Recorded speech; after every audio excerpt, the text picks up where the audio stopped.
মানুষের উত্থান পতন থাকবই, এটা বলা বাহুল্য না যে আপনার উত্থান পতন হইতো না, উত্থান পতন থাকবই। এই ভিডিওটা হইল তার প্রমাণ। কেউ তুচ্ছতাচ্ছিল্য করার আগে চিন্তাধারা হয়ে তুচ্ছতাচ্ছিল্য করা উচিত।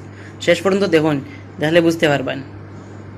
আর কঠোর পরিশ্রম করলে এমন কোনো জিনিস নাই যেটাতে আপনি নিজের আয়ত্তে আনা যায় না, এমন কোনো জিনিস নাই। কঠোর পরিশ্রম করলে যে কোনো জিনিসই নিজের আয়ত্তে আনা যায়। ঠিক আছে, এই ভিডিওটা যে কোনো একটা ইন্সপিরেশন পাওয়ার কথা আছে অবশ্যই।